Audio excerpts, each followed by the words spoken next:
I recently caught up with an old friend, a senior structural engineer who spent the last 30 years keeping massive infrastructure projects from collapsing.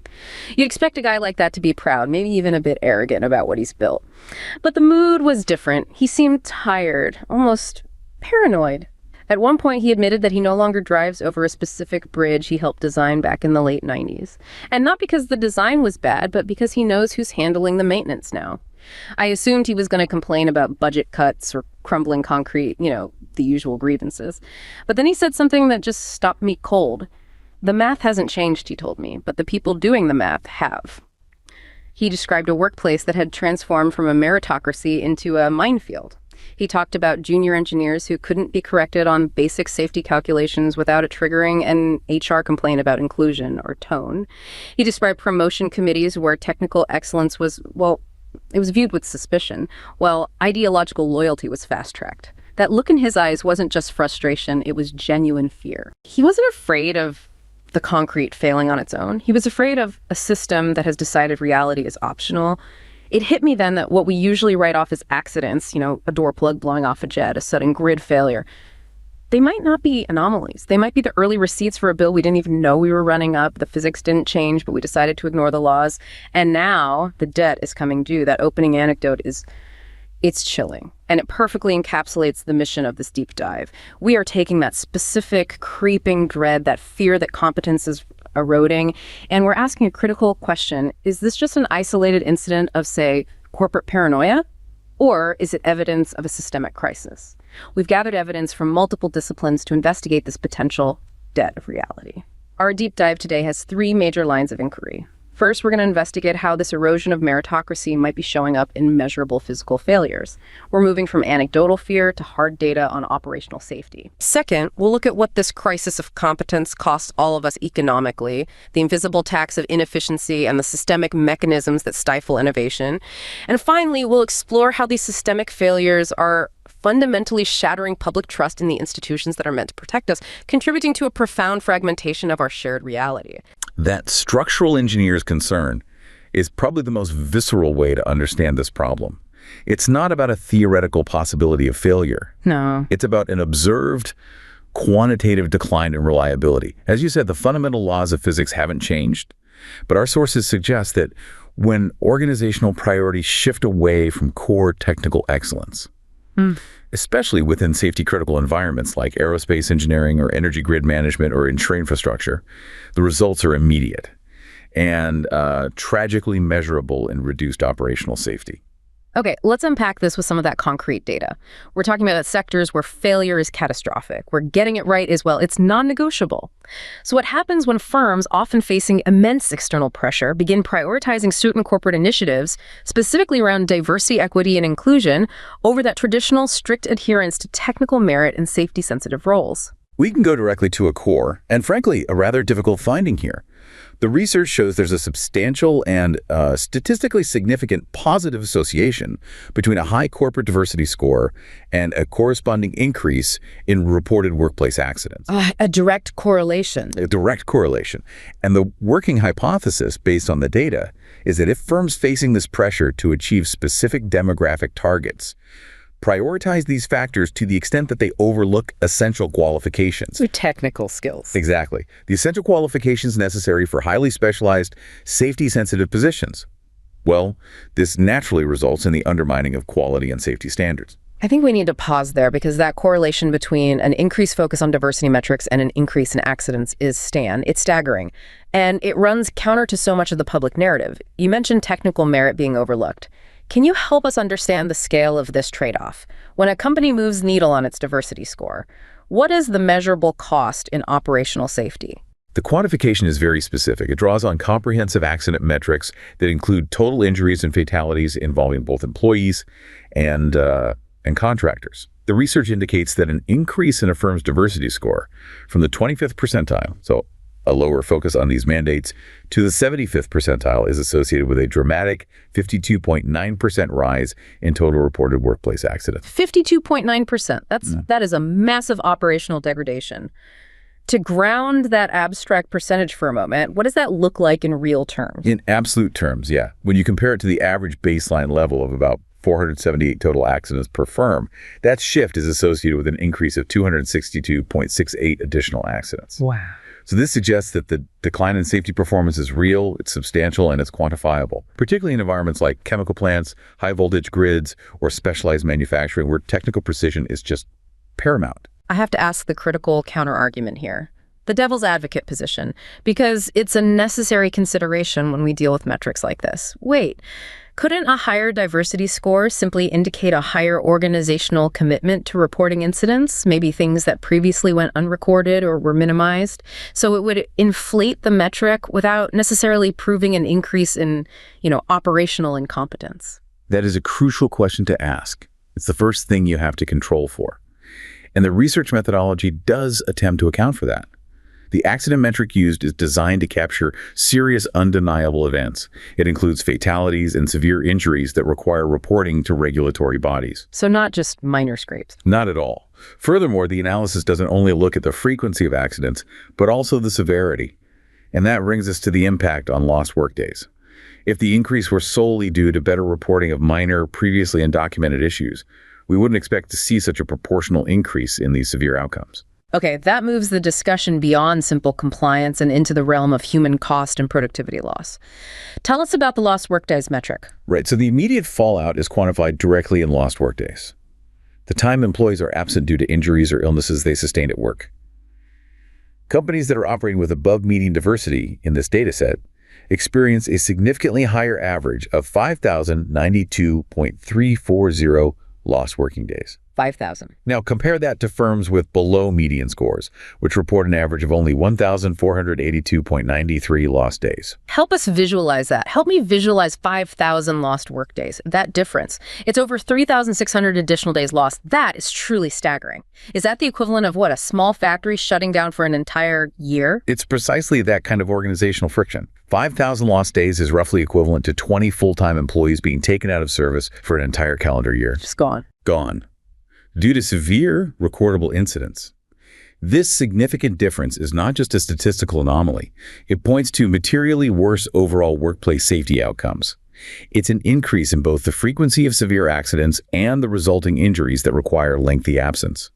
The cost to the organization in terms of liability, insurance premiums, regulatory fines, and replacing critical technical personnel, it's immense. It transforms the discussion from, an ideological priority to hard operational failure. So the mechanism of compromise, as we framed it, is this prioritization of factors other than absolute technical qualifications, resulting in tangible failures and increased risks internal to the company. Does this operational compromise stop at the employee safety record? Or does it leak out into customer experience and product quality? Does it validate that engineers fear that the end product is now less reliable? The evidence indicates the negative impact certainly extends beyond internal employee safety and spills into the external realm. Research shows that higher diversity initiatives are linked to a rise in consumer complaints. And critically, these complaints are specifically related to customer health and safety. Think about that for a second. It suggests that operational quality, which may have been compromised by a shift away from pure merit-based hiring in these safety-sensitive positions, is not invisible. It shows up where it counts. Yeah. In the real-world experience of the consumer using the product or service. That is a direct line from internal policy choices to external safety failures in the product itself. It moves the conversation of competence erosion from an abstract argument about personnel management into a concrete question of reliability and public risk. And this is further reinforced by the market perception data. We see a negative relationship between diversity scoring and overall customer satisfaction. Higher diversity scores are linked to a significant decrease in satisfaction levels among customers. This synthesis of findings underscores a profound organizational challenge. Organizations have to balance diversity objectives with safety considerations. If that balance is lost and the hiring shift undermines the essential qualifications needed for technical excellence, the result is, it's reduced safety, reduced quality, and ultimately reduced consumer trust. And the structural engineer's fear that the quality of the execution has declined is validated by the consumer's own experience. Yep. This moves us perfectly into our next major area of inquiry. If competence issues translate directly into safety failures and reduced product quality, as the data shows, they also translate into massive systemic economic inefficiency. This isn't just about localized problems within a single firm. It's about the entire Western economy taking a hit. We are paying an invisible tax on the system, where systemic inefficiency, particularly the inflation of bureaucracy, drains productivity and fundamentally stifles innovation. That invisible tax is a silent killer of productivity and competitiveness, and it is becoming increasingly visible in the national accounts of developed Western economies. To truly grasp the colossal cost of bureaucracy, we can use a nation like Germany as a potent proxy for general Western administrative inefficiency and complexity. Good case study. A very good one. The direct bureaucratic costs resulting solely from information requirements mandated under federal law in Germany totaled a staggering 65.0 billion in 2024. 65 billion euros. That figure represents 1.5% of Germany's entire GDP, just for filing paperwork and adhering to reporting standards for the central government. It already sounds huge, but is that the real number we should be looking at? Far from it. That 65 billion is only the lower limit of direct bureaucratic costs because it only accounts for federal requirements. According to exhaustive business surveys conducted within the country, only about 1/3 of bureaucratic requirements actually stem from the federal government. So where's the rest coming from? The remaining 2/3, the bulk of the administrative burden, comes from the European Union, from state-level legislation, the lender, and municipalities. If we proportionally extrapolate the federal costs to account for those other 2/3, the total direct costs of complying with information requirements could easily reach 193 billion. 193 billion euros in direct compliance costs. I want to make sure I grasp the scale of that.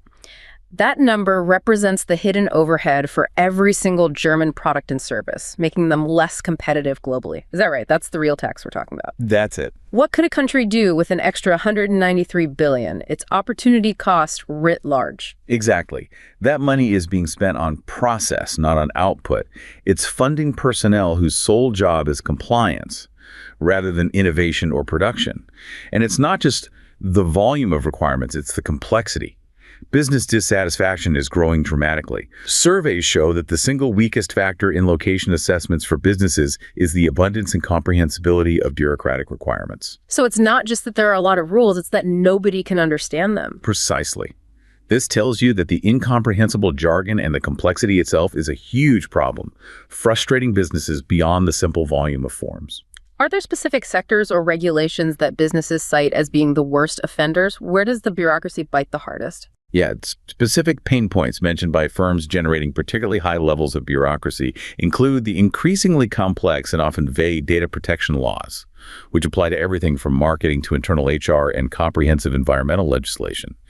These areas, while intended to protect citizens, have become administrative black holes, just soaping up vast amounts of corporate time and resources. And the most insidious part of this administrative bloat isn't the direct cost we can measure, but the hidden cost, that invisible drag coefficient on innovation and long-term economic dynamism. That's the long-term cancer on the economy. The indirect costs, things like suppressed investment, capital flight, reduced R&D activity, they're difficult to quantify precisely, but their presence is undeniable.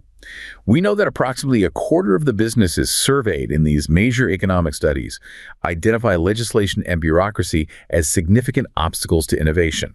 This is where the systems intended to regulate safety and fairness become the very mechanism that stifles economic growth, especially for smaller, agile firms that just can't afford the specialized legal teams required to navigate this regulatory labyrinth. This inherent conflict, the regulatory desire for absolute safety, clashing with the entrepreneurial need for speed, leads us to this critical tension inherent in modern Western governance. It's the fundamental conflict between extreme risk aversion and the drive for innovation. This is often encapsulated in the difference between the precautionary principle and the principle of innovation, right? This represents a core philosophical divergence, particularly between regulatory bodies in the European Union and those in faster-moving economies like the US and many Asian countries.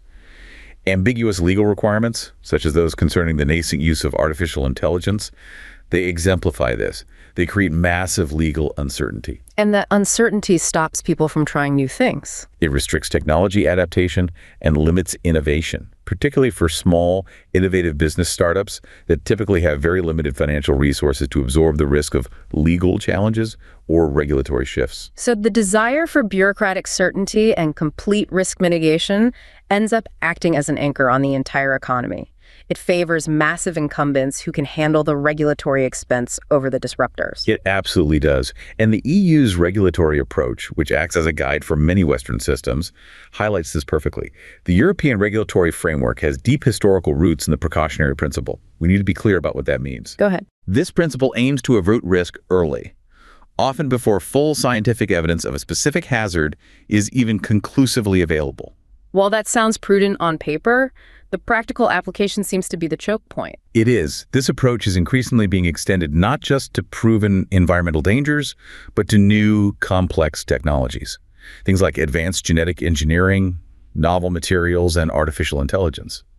The regulatory mindset says, if we don't fully understand the risk profile, we must halt or severely restrict implementation until we are certain.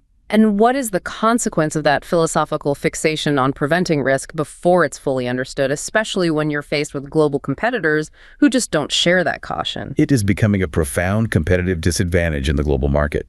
While the US and Asian countries tend to focus on the principle of innovation, meaning they are willing to take risks, push the technology forward rapidly, and then manage the risks later once the technology is deployed and understood. Move fast and break things. In a sense, Europe's fixation on early risk avoidance leads to much slower approval processes and extremely strict requirements for virtually all new materials and technologies. Consider areas like the approval process for new nuclear energy projects, which are essential for decarbonization, or the development and deployment of synthetic fuels. The bureaucratic hurdles slow development to a crawl compared to competitors in China or the US, incurring massive indirect costs and hindering growth. When the system prioritizes process perfection over real-world results and competence, you pay the tax of inefficiency. And that tax inhibits global competitiveness, and ultimately, it slows societal progress. It's clear that when institutional competence declines and bureaucracy inflates to manage perceived risk, the tangible effects are felt in increased safety failures and higher economic operating costs. But these system failures and economic strains, they don't happen in a vacuum. They coalesce into something far more damaging, a profound crisis of public trust in the systems that govern us. Absolutely. The lived experience of institutional dysfunction, driven by real physical failures and crushing administrative inefficiency, fundamentally corrodes the faith citizens place in the systems meant to govern them. We're observing a massive global decline in institutional trust that has deep sociological and psychological roots, and it is driving serious political instability in many democracies. And this erosion isn't a sudden shock. The data shows this is a half-century slide in the health of democracies, particularly the American system. That's right. By virtually every comprehensive measure, Americans' trust in most democratic institutions has declined dramatically over the past half-century. And this isn't confined to the US, it's a crisis of trust in democracy itself, and it's happening globally. When major surveys were conducted, trust metrics for key political and informational institutions were shockingly low. Congress stood at only 12% trust. Big business at 21%, television news also at 21%. It's fascinating that while people are so cynical about these big institutions, they still retain trust in a couple of key areas. Which ones are holding steady? The only major exceptions maintaining relatively high trust were small business and the military, both of them polling above 50%. And that's critical. Why those two? Well, small businesses represent tangible, observable competence and accountability. You can see the owner, you understand the product. The military represents clear, functional competence in achieving specific, high-stakes missions. When trust falls everywhere else, it points to a craving for visible, reliable competence. Let's drill down on the reasons why this faith is collapsing. Beyond just general political squabbling, what are the systemic issues making people lose faith? Our sources point to several major interconnected factors. A persistent perception of government dysfunction, accelerating political polarization, large inequalities in wealth and income, and critically, reduced upward economic mobility. That last point is perhaps the most corrosive force currently acting on the democratic promise. So we move the issue of inequality away from just pure wealth numbers and into the moral economy, the perception of fairness in the system. It's exactly. Research shows the key variable shaping attitudes towards society and politics is often not inequality per se. People understand that some people will be more successful than others, Sure. but they perceive other forms of inequality, such as unequal access to quality education, or, most importantly, low social mobility, as the result of unfair, possibly rigged economic or political processes. Low social mobility is seen as profoundly unfair, and it directly fuels political instability and deep-seated grievances against the established order. And the data on mobility in the U.S. shows a generational betrayal of that promise of meritocracy. It has fallen off a cliff. Mobility, measured by the percentage of children who go on to achieve an inflation-adjusted income higher than that of their parents, has fallen dramatically. For the cohort born in the 1940s, mobility was robust. It was approximately 90%. So a near certainty. A near certainty. By the time we reach the 1980s cohort, people in their late 30s and early 40s today, that figure has plummeted to just 50%. So half of today's generation are not doing better than their parents. That isn't just a statistical decline. That is a fundamental shattering of the American dream and the core contract of meritocracy. It suggests the game is rigged, which completely explains the rise in political populism and grievance we're seeing across the West. It provides the psychological foundation for it. Most of this decline is attributed to the uneven distribution of national economic gains. When the vast majority of economic growth flows to the top earners, there is simply much less remaining for the rest of the population, particularly middle class and working families. When the democratic promise, work hard and you will move up, is betrayed across generations, the system fundamentally loses its legitimacy in the eyes of the majority. This leads us straight to how elite dysfunction contributes to this democratic decay. If the elites running the institutions, the ones who oversee the safety decline and the bureaucratic bloat, are seen as incompetent or unfair, why would citizens ever trust them? The erosion of democracy is fundamentally linked to the behavior of elites. Studies show that perceived incompetence is seen as a key psychological contributor to democratic backsliding.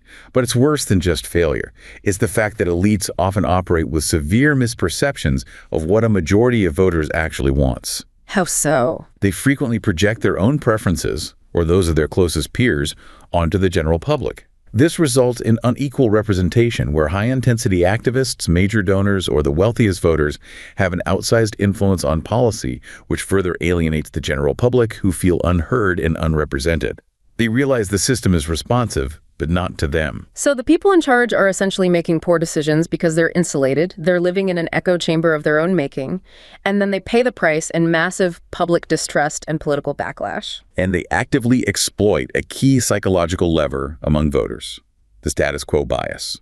This is known as the subversion dilemma. It's a key mechanism of institutional decay. When an elected official or political party seeks to consolidate power in ways that are technically anti-democratic, they exploit voters' natural tendency to prefer the current existing state of affairs. Can you give us a kind of conversational definition of the subversion dilemma? It sounds like boiling a frog, but for democracy. That's a perfect way to put it. Instead of enacting a massive, openly tyrannical change, elected officials slowly move the goalposts. They introduce procedural changes that are slightly less undemocratic than citizens might have feared. Or they take power consolidating actions one small step at a time. Because voters have a high status quo bias, they accept these small, incremental changes.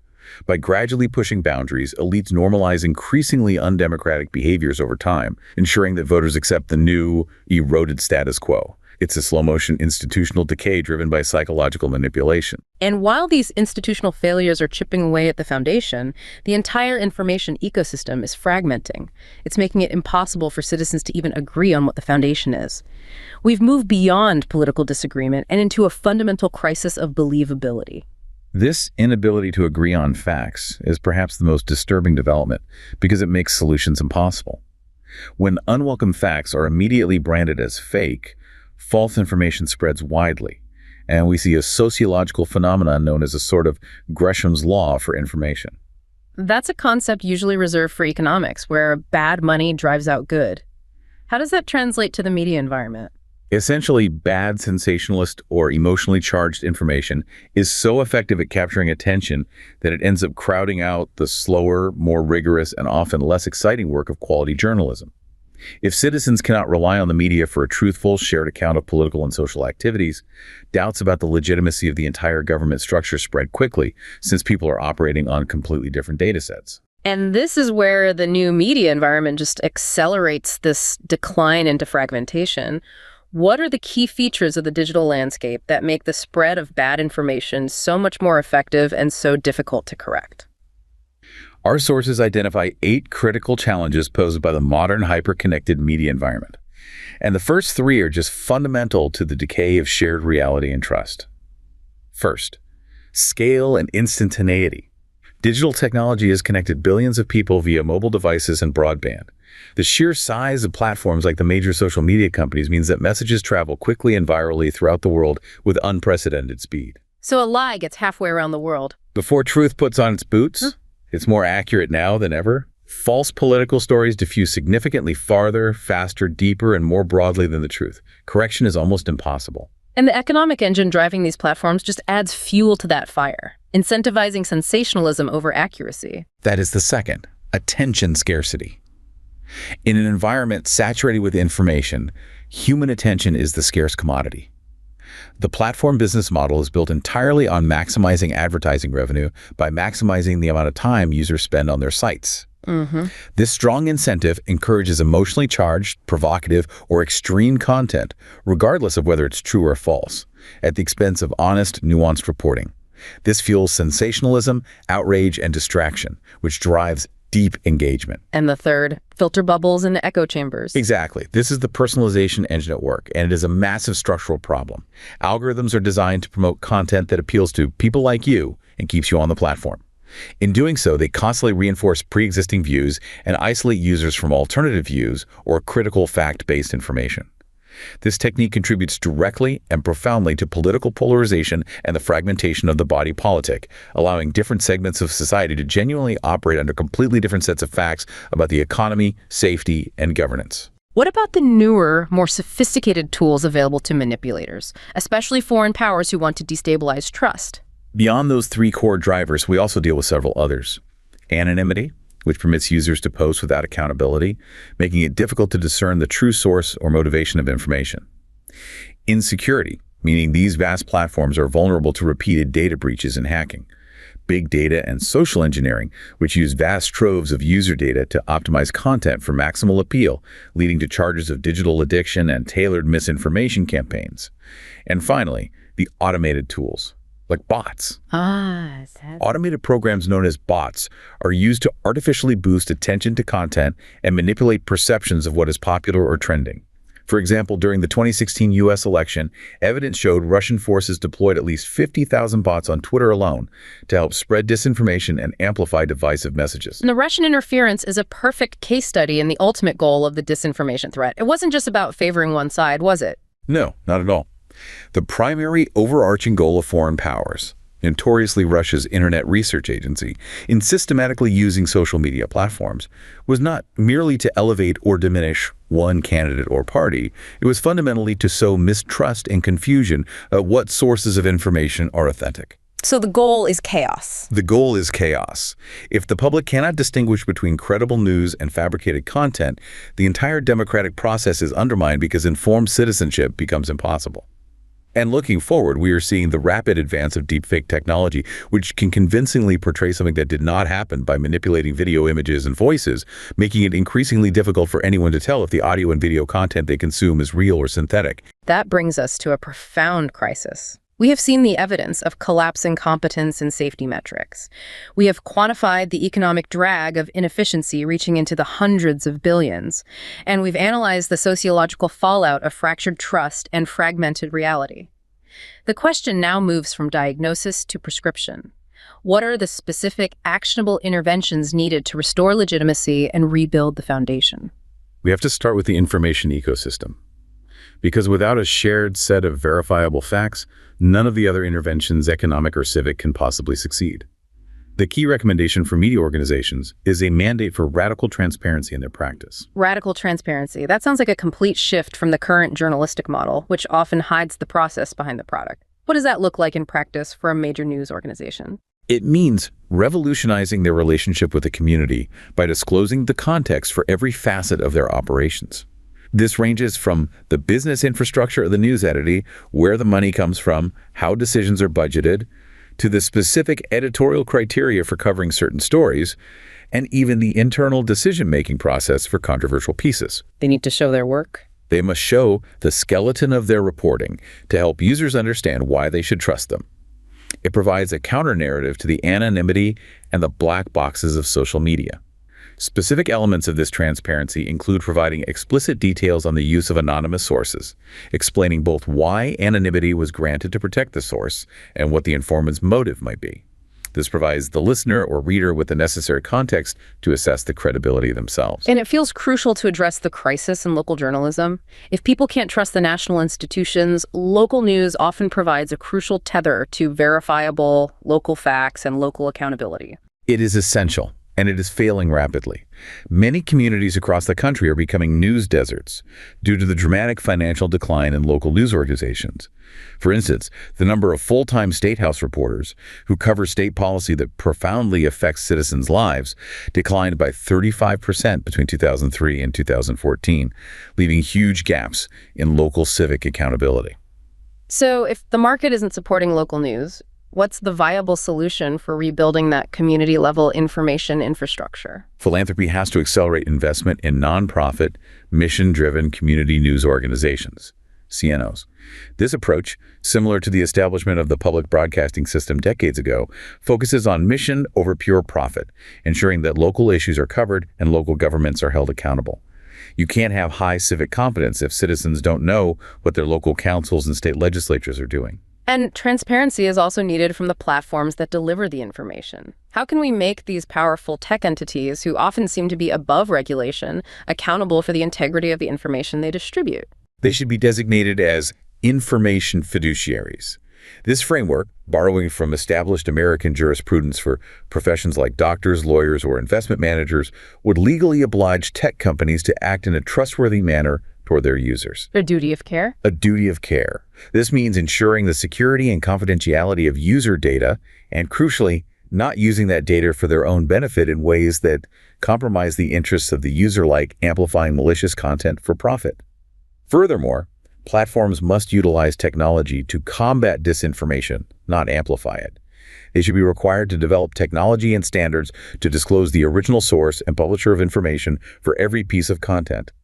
And they must clearly identify the sponsors of all digital advertising, especially those hyper-targeted political ads. Transparency is the only effective countermeasure to anonymity and algorithmic manipulation. But addressing the information environment is critical, but we also have to rebuild the quality of citizenship itself.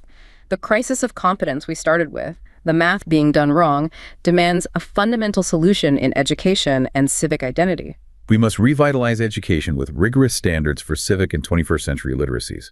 This means going beyond basic reading and writing to include information literacy, digital literacy, news literacy, and media literacy.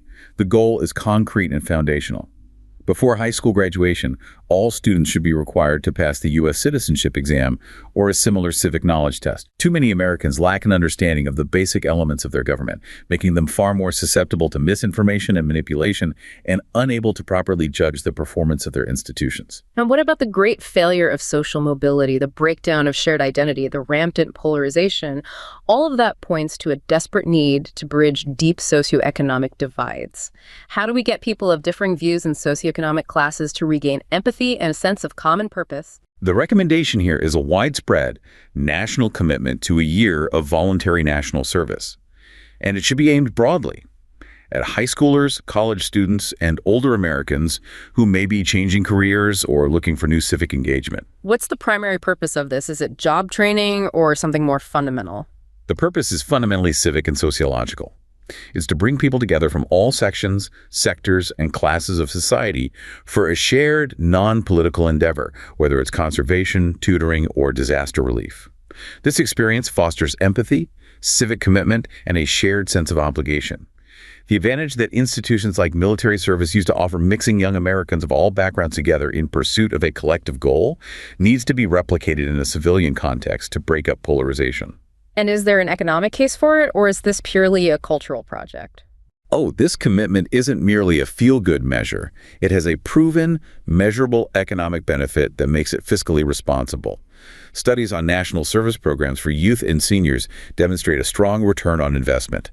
They have been consistently shown to return almost $4 in social benefits for every single dollar invested. 4 to 1. 4 to 1. This includes measurable improvements in local services, enhanced educational assistance, and even health benefits for participants and the communities they serve.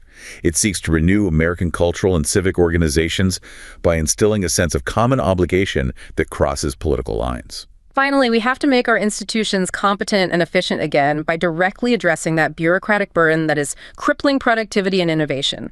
We need to cut that $193 billion invisible tax. Absolutely. We must modernize public administration through the consistent top-down implementation of digital technology and a digital-only approach. This means end-to-end digital processing of applications and services. Instead of requiring data multiple times across fragmented administrative processes, governments must adopt a system where once the data is entered, the processes are seamless and automated. And this approach is not theoretical. Countries like Estonia have already fully digitized administrative services for their citizens, making bureaucratic compliance dramatically faster and cheaper. This modernization, coupled with a fundamental cultural shift in public administration toward performance-driven career paths and away from process-driven bureaucracy, is essential to cutting the enormous costs you identified, that invisible tax, and fostering an environment where innovation can flourish rather than be choked by layers of compliance. We've tracked the evidence from the structural engineer's quiet fear all the way to the quantitative data points that underpin it. The fear is justified. The bill for ignoring the laws of competence, for eroding meritocratic standards in safety-critical roles, and for allowing the fragmentation of shared reality. It is demonstrably arriving. The receipt is visible in increased safety failures, massive economic drag measured in hundreds of billions of euros in bureaucratic inefficiency, and fundamental damage to the trust needed for democracy and markets to function effectively. The crisis we face is not merely one of political maneuvering or technological disruption. It is, at its heart, a crisis of citizenship, a failure of technical competency married to a failure of civic engagement. The only effective countermeasure, pulling directly from the evidence we've reviewed, requires a concerted, multi-pronged effort. It demands a widespread commitment to technical competence in critical fields, matched by radical transparency from our media and technology platforms, and a profound renewal of informed civic responsibility, the very foundations upon which reliable infrastructure, efficient markets, and democratic stability are built.